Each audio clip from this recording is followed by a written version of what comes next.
வணக்கம். முடிவுற்ற திட்டப்பணிகளை சென்னை தலைமைச் செயலகத்திலிருந்து காணொலி வாயிலாக முதலமைச்சர் மு.க.ஸ்டாலின் திறந்து வைத்து வருகிறார். இதுகுறித்து கூடுதல் விவரங்களோடு இணைகிறார் எமது செய்தியாளர் மாணிக்கம். வணக்கம் மாணிக்கம், உங்களிடம் இருக்கும் தகவல்களை பகிர்ந்து கொள்ளுங்கள்.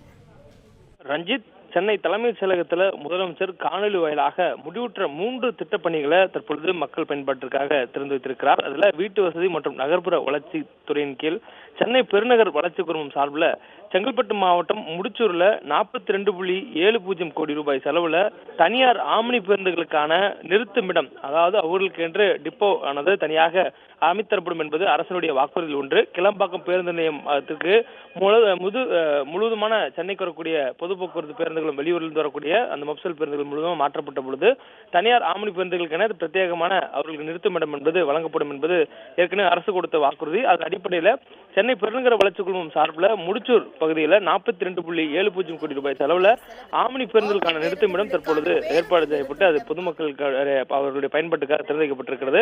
மேலும் இந்த கிளம்பாக்கம் கலைஞர் நூற்றாண்டு பேருந்து முனையம் அருகில் இருக்கக்கூடிய பூங்காவையும் முதலமைச்சர் அவர்கள் இன்று திறந்து வைக்க இருக்கிறார். அதே போன்று அந்த பூங்காவை அதுக்கு அடுத்து கோயம்பேட்டில் இருக்கக்கூடிய 1 கோடி ரூபாய் செலவுல கோயம்பேட்டுடைய மொத்த விற்பனை அங்காடி வளாகத்தில் இருக்கக்கூடிய மருத்துவ சிகிச்சை மையத்தையும் தரம் உயர்த்தி முதலமைச்சர் அவர்கள் தற்போது திறந்து வைக்கிறார். மொத்தம் 58.70 கோடி செலவுல 3 முடிவுற்ற பணிகளை முதலமைச்சர் அவர்கள் இன்று காணொலி வாயிலாக திறந்து வைக்கிறார். தற்போது நாம் பார்த்திருக்கூடிய இந்த காட்சி என்பது தனியார் ஆம்னி பேருந்துடைய நிறுத்துமிடம்.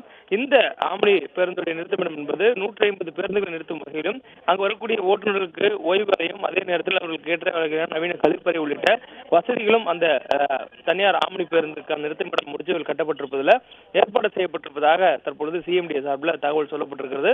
தொடர்ந்து அங்கிருந்து தனியார் ஆம்னி பேருந்துகள் கிளம்பாக்கம் பேருந்து நிலையம் சென்று வருவதற்கு ஏதுவாகவும் அமைக்கப்பட்டிருப்பதாக சொல்லப்பட்டிருக்கிறது. இனி சென்னை மாநகருக்குள்ளாக தனியார் ஆம்னி பேருந்துகள் வருவதற்கு இது தடையாக இருந்த அவர்களுக்கான நிறுத்துமிடமானது அரசால் தற்பொழுது ஏற்பாடு செய்யப்பட்டிருப்பதால் இனி நீதிமன்ற உத்தரவுக்கு பிறகு அவர்கள் சென்னை நகருக்குள்ளாக வருவது நிறுத்தப்படும் என்பதும் தகவலாக சொல்லப்பட்டிருக்கிறது.